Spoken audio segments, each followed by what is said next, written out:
A'udzubillahiminasyaitonirrajim. Bismillahirrahmanirrahim. Wahai anak-anakku sekalian, hari ini kita akan berbincangkan satu topik, yaitu berfikiran pantas, yaitu salah satu ciri negara maju, ya, cara berfikiran dan tindak yang pantas. Mari kita bincang bersama. Okey. Bergerak pantas dan berfikiran cepat adalah kemahiran yang sangat penting dalam kehidupan moden yang serba cepat. Ya. Kenapa dia penting? Kenapa? Yang pertama, kita kecemerlangan di tempat kerja, di tempat kerja ataupun di sekolah, tempat belajar, ya. Terutama dalam industri yang kompetitif, industri kereta, ya, yang kompetitif, industri pertanian kita dengan Thailand, industri kereta kita dengan dunia, dengan Jepun, dengan Korea, kita keluarkan kereta yang kompetitif.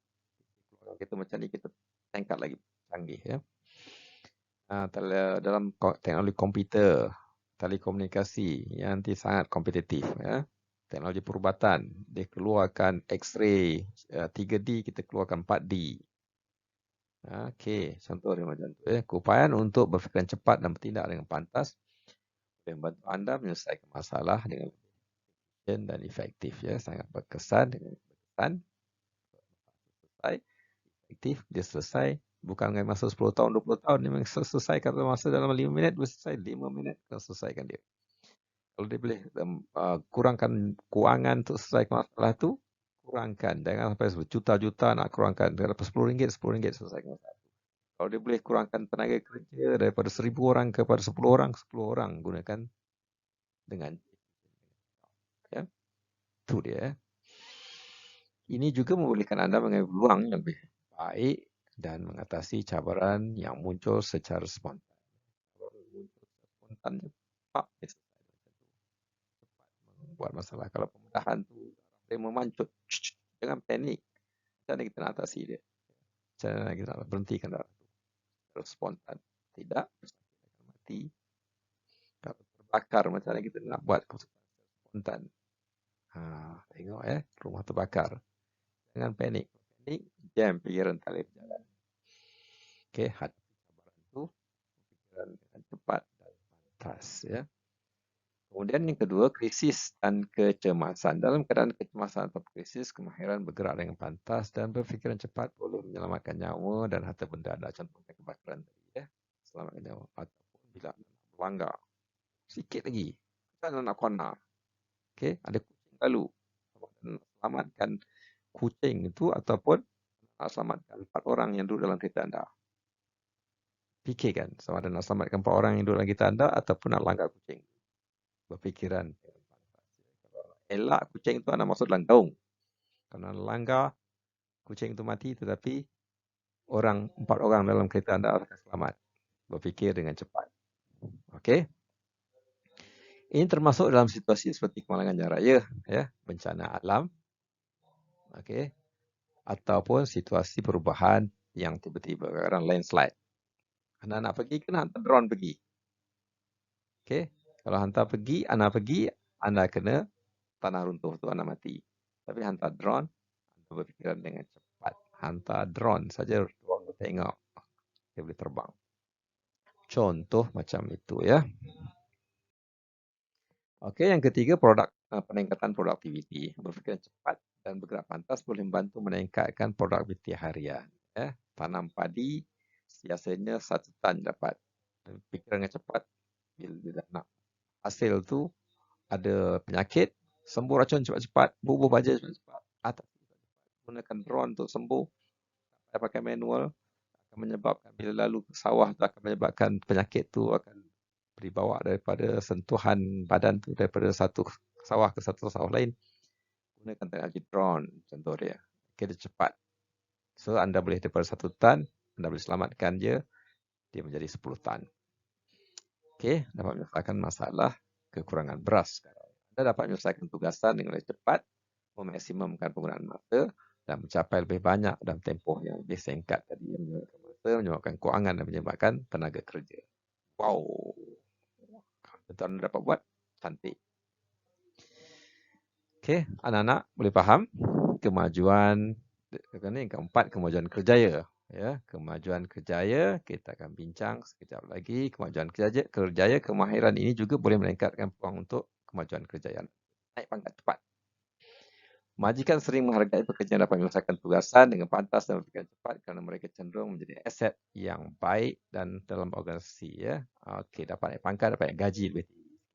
Okey, wahai anak-anakku, kita masuk ke pasal kedua, bagaimana untuk mendapatkan teknik berfikiran pasti dan cepat. Ya. Cekap dan pantas bertindak. Ya. Kita fikir cepat, lepas tu pantas bertindak. Dua perkara. Ya. Kalau fikir-fikir saja tak bertindak, dia tak jadi makna kosong. Ya. Kemudian nanti next slide kita akan cerita bagaimana nak jadikan dia berfikiran secara inovasi. Kita nak ciptakan cara-cara inovasi untuk berfikiran dengan cepat. Okey, mari kita mulakan. Yang pertama sekali kita buat latihan mindfulness. Ya, latihan mindfulness ataupun kesedaran diri boleh membantu anak-anak untuk mengendalikan tekanan dan berfikiran lebih jelas dalam sesuatu situasi tertekan. Situasi tertekan, kita kena tenang. Rezeki, punca rezeki ada 3 perkara, iaitu ketenangan, tenang, berfikiran positif dan kita niat kita untuk beri khidmat kepada orang, bantu orang. Okey. Orang yang terbaik di kalangan kamu adalah orang yang paling banyak dia punya jasa perkhidmatan daripada orang lain. Ya. Okey. Ini boleh melibatkan meditasi. Tenang meditasi, kosongkan fikiran, latihan pernafasan, tarik nafas, tahan, kira sampai 4, 1, 2, 3, 4, lepas nafas, kira sampai 4. Teknik-teknik lain yang membantu anda untuk mengekalkan ketenangan dalam situasi itu. Tenang, dapat cara macam mana?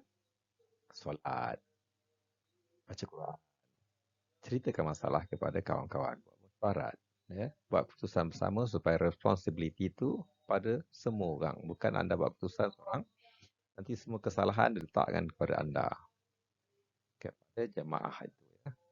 Kita buat dengan teliti, masih lagi salah, tekanan itu tidak kepada seorang. Ya, konsensus bersama. Yang kedua, latihan penyelesaian masalah. Amalkan latihan penyelesaian masalah untuk meningkatkan kemahiran berfikir dengan cepat. Ya. Selesaikan masalah. Jangan lari daripada masalah, jangan lari daripada cabaran. Selesaikan dia. Buat sampai selesai. Ya. Kalau buat, katakan buat pintu gerbang, buat, susun bata, roboh. Bina balik, kaji kenapa dia roboh. Simen tak cukup, batu-batu betul. Okey. Dia belum kering lagi, dah tambah. Kena buat sikit-sikit. Ya, bagi keras dulu baru tambah ke atas. Contoh dia macam tu lah. Ya. Selesaikan masalah. Berfikir dengan cepat. Relax, tarik nafas dulu. Ya. Jangan nak buat kerja hari ni, nak terus siap saja. Ya. Berfikiran kecil. Jangan terlalu ambitious. Ambitious untuk kali pertama saja mula-mula nak capai, nak buat pintu gerbang. Tapi hari-hari kena buat sikit-sikit. Katakan nak susun 10 bata saja. 10 bata saja, dah tu balik. Tak payah sampai letih, sampai penat, sampai besok give up tamu datang. Okey. Kemudian latihan ini melibatkan pengenalpastian masalah, mencari berbagai penyelesaian masalah, menilai kebaikan dan keburukan setiap penyelesaian dan buat keputusan dengan cepat. Ini pokok durian saya nak mati ni. Kena anak-anak. Rumput terlampau panjang. Baja tak cukup. Tak selesai. Nampak tu selesai masalah. Nampak dia dah daun dia dah hijau. Ya, daripada hijau kepada kuning, terus letakkan racun anak-anak atau letakkan kitosan. Bagi dia baja. Buang rumput keliling dia tu. Buang dengan menebas, jangan buang dengan letak racun rumput. Racun rumput letak nanti kan sebab akar durian ada ke atas. Nanti durian tu mati sebab racun yang anda bagi. Racun jauh-jauh. Dan buat satu pokok. Kalau anda ada 100 pokok, buat sikit-sikit. Satu hari satu. Okey. Dan tengok hasil dia. Okey. Kemudian pengurusan masa yang baik. Ya. Memahami cara mengurus masa dengan baik adalah penting. Ya. Kalau kita target, kita nak siap dalam masa 10 hari.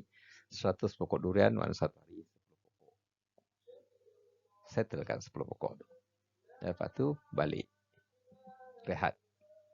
Kemudian buat jadual harian atau mingguan, utamakan tugasan yang penting dan elakkan penangguhan. Jangan tangguh. Kalau buat hari-hari, buat hari-hari. Disiplin adalah motivasi yang paling tinggi sekali. Masa bekerja, masa belajar, masa tidur, masa makan. Okey, buat sikit-sikit tapi berterusan. Ya, Nabi suka orang yang kerja bersikit tetapi berterusan. Istiqamah. Walaupun hujan, ribut, petir, ada musuh, ada orang hina, ada orang tekan, kerja tu kalau dia fokus itu, buat itu, buat. Fokus pada isu tu, fokus pada kerja itu. Walaupun menerima banyak dugaan dan tekanan. Fokus. Kemudian yang kelima, belajar daripada pengalaman. Pembelajaran daripada pengalaman adalah cara terbaik untuk meningkatkan kemahiran. Buat kali pertama salah. Okay, kita belajar. Okay. Tembur racun. Dekat sangat dengan pokok, pokok mati. Belajar. Besok jangan buat pada pokok yang lain. Jauh sikit. Sebab ada angin tiup. Ya. Jangan letak dekat keliling kanopi dia. Buat jauh. Ya. Kalau semua racun, waktu hujan, pokok tak mati, rumput tak mati. Kita belajar. Waktu hujan, jangan semua racun. Ya, waktu panas saja. Contoh macam tu, tinjau semula keputusan yang telah anda buat dan fikirkan bagaimana anda boleh membuat lebih baik di masa akan datang. Ya. Kalau perlu racun tu dicampur dengan garam, dicampur dengan sabun supaya power kuat. Buat. Kena buat fikir dan buat NOC. Buat percubaan. Test. Dan tengok kesan. Review balik. Kemudian yang keenam, peningkatan keupayaan fizikal. Ya. Peningkatan keupayaan fizikal melalui tanaman dan pemakanan yang sihat boleh meningkatkan daya tahan mental dan fizikal anda yang dapat membantu anda bertindak dengan lebih pantas dalam berbagai situasi. Badan tegas, badan sehat, anda akan cepat berfikir, okay, dan cepat bertindak. Pantas, jangan gemuk sangat, jalan pun slow je. Okay, tegas. Jangan tidak bersenam. 2 minggu tidak bersenam saja, stamina anda akan drop dengan banyak. Jadi, latih 1 minggu 3 kali paling minimum bersenam 20 minit.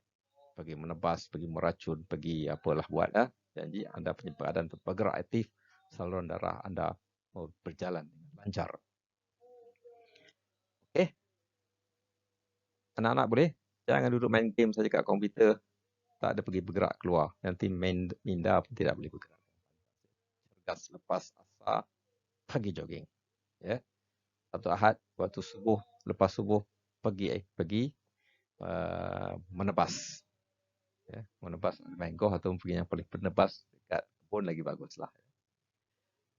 Ya, mengasah kemahiran kritikal, menguasai kemahiran kritikal berfikiran kritis ya, kritikal berfikiran kritis ya.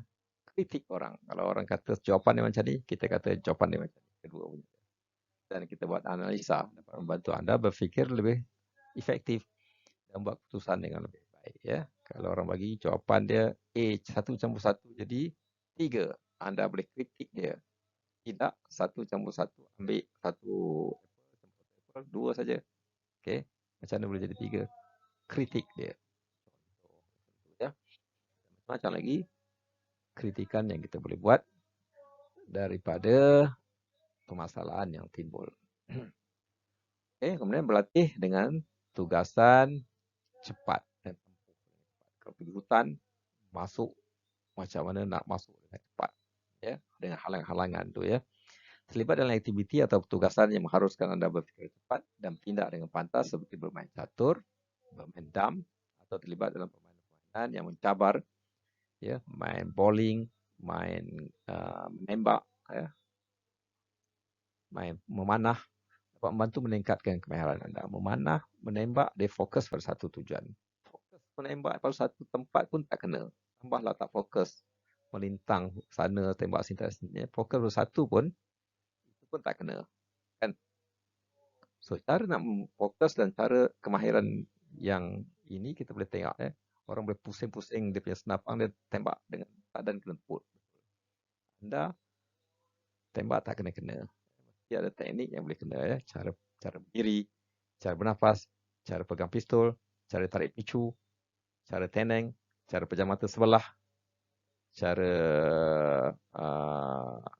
menahan hentakan pistol tu, kena tahu tu ya. So anda boleh berfikir dengan pantas. Kalau tembak sekali tak kena, review balik. Kenapa tak kena? Dia sangat ke kiri ke sangat ataupun dia hentakkan dia ke atas. Peluru anda pergi ke atas saja.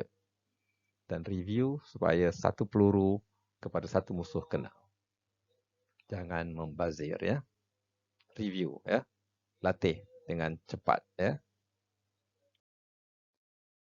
Okey, kemudian dapatkan konsultasi dan mentorship ya. Kalau dapat engage pro kalau main golf.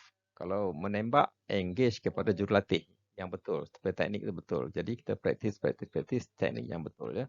Kalau menghafal Quran, engage kepada ustaz yang hafal dia betul. Ya, teknik Jibril contoh dia. Cara menghafal macam mana kita pergi pada mentor ya.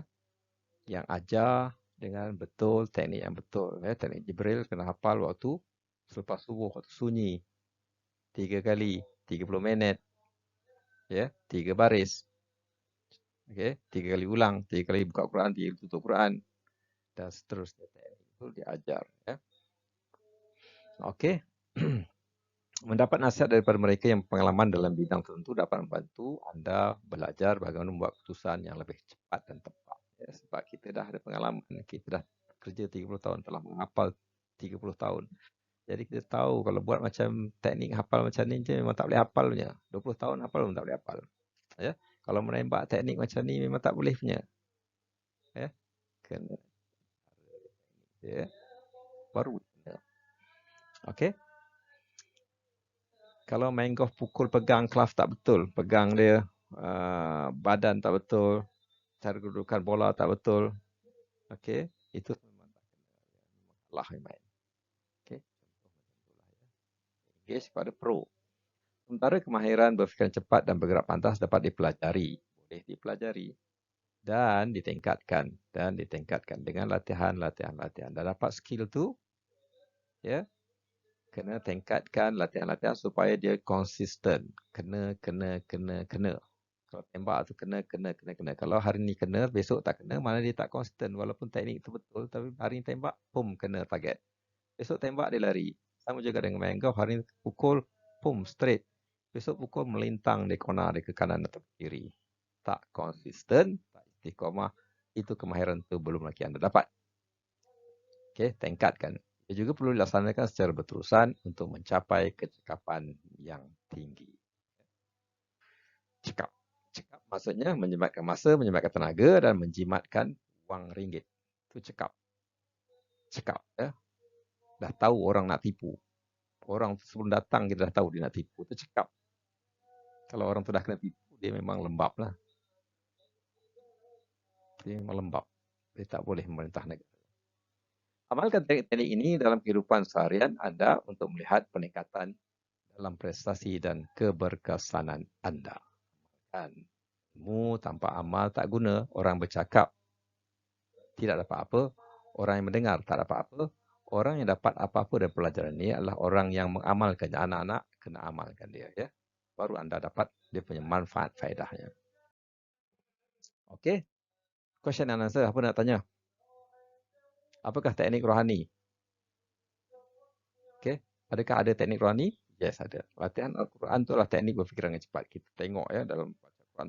Quran tu complicated. Nak baca taranum dia, nak baca tajwid dia, dengung, ayat dengung, ada huruf-huruf dengung, ada huruf-huruf panjang, pendek, ke bawah, ke atas, ke depan. Bunyi daripada ha, bunyi daripada ha, sod, dot, to, lain-lain bunyi. Nak koordinat mata, nak koordinat mulut, nak koordinat telinga. Okey. Nak lagukan dia. Jadi bila kita boleh baca Quran tu latihan, benda yang complicated kita boleh baca, kita melatih fikiran kita bertindak dengan cepat. Ya. Daripada huruf ni, masuk ke huruf ni, kita boleh sling dia dengan cepat. Ya. Sebab Quran adalah firman Allah, dia memang tak boleh silap baca. Ya. Dia memang tertinggi. Ya. Kalau bahasa Inggeris, kalau koma pun salah, cikgu marah gila-gila. Kalau ejaan salah pun cikgu marah gila-gila. Ya. Dalam SD, staff duty punya kursus tu, titik tak ada pun kena dah fail. Ya. Dia minor error ni. Tambah lagi Quran, bacaan Quran kena kuat, ya, kena bacaan tu kena betul. Orang yang mahir baca Quran dengan betul pun dia baca, jadi dia baca ada yang kira sangkut dah salah lah, ya. Salah dia sangkut sebab mata koordinasi tu dia termis kadang-kadang, ya. Jadi latihan tu boleh menyebabkan kita pantas baca Quran. Kenapa di kampung lebih slow? Kehidupan di kampung lebih slow daripada bandar. Sebab kampung kehidupan dia tak ada persaingan. Dia pergi sawah, dia suka hati nak pergi hari ni ataupun tak nak pergi. Hujan tak payah pergi. Panas sangat tak payah pergi. Ya, dia tak ada tekanan. Jadi fikiran dia slow. Di bandar, dia dengan jam, traffic jam lagi, dengan orang horn lagi, dengan pressure daripada bos dia lagi untuk siapkan kerja dengan cepat. Dengan pantas. Tambahan pula di negara yang lebih maju, Jepun, Korea, di Amerika, lagi cepat. Ya. Jadi anda kena adapt bila anda duduk di Jepun, Korea, anda kena adapt. Jadikan diri anda tu setara dengan pemikiran mereka, kepantasan mereka. Jangan bawa budaya kampung ke sana. Okay. Kalau bergerak dengan pantas, pertanyaan anda kurang wibawa. Yes, orang muda dia bertindak dengan pantas. Ya, sebab dia cergas pergi sana ke sini. Dia cakap cepat, nampaklah kurang berwibawa, ya. Tetapi orang tua, dia memang tak boleh pergi bergerak laju. Dia kena bergerak slow-slow. Nampak wibawa. Dia cakap sepatah-patah. Nampak dia lebih wibawa. Tapi memang nature-nya orang muda, dia kena bergerak pantas. Kalau orang muda bergerak slow, apa jadi? Dia bukan orang muda lah, macam orang tua lah kau ni, jalan slow. Ya, orang tua, dia bergerak slow, tetapi dia punya skill dah ada, dia buat kerja sebenarnya lebih cepat daripada orang muda. Dia punya pemikiran lebih cepat daripada orang muda. Dulu masa muda-muda, orang muda buat surgery 3 jam. Tak keluar-keluar, tak boleh settle. Tetapi bila dia dah pengalaman, ada skill jadi pakar, dia buat sejam ataupun setengah jam, benda tu dah settle. Sebab pengalaman dan skill dia. Walaupun dia kerja slow. Okay? Walaupun dia kerja slow. Tetapi dia punya pengalaman tu. Allah dah adil. Dia tak boleh bekerja dengan laju, tapi dia wibawa dia lebih. Okay, orang muda kena cergas ya. Persaingan menjadikan anda lebih pantas. Bila anda bersaing dalam periksa masing-masing nak dapat A, skor A, nak dapat best student, anda ya, tak faham terus tanya cikgu, pergi ke depan, duduk depan. Ya. So anda bukan seorang yang pengecut, anda adalah seorang yang hero yang nak jadi ke depan. Ya, nak jadi manusia. Ya, jangan pandai tapi pandai menipu. Okey. Mesti jadi manusia. Dan akhir ke sekolah untuk melatih kamu menjadi manusia, anak-anakku. Okey. Dalam berniaga juga anda kena kira dengan cepat. Okey, kira dengan cepat. Dapat tongak dah ni, harga ni ini campur ni, pap berapa harga dia. Okey. Supaya anda tidak mudah ditipu. Dalam latih juga bermain catur, ya, supaya anda boleh kira. Semua permainan ada kiraan dia. Main bowling tu ada kiraan dia. Ya, kalau baling tu tak kena, dia mesti angle disilap.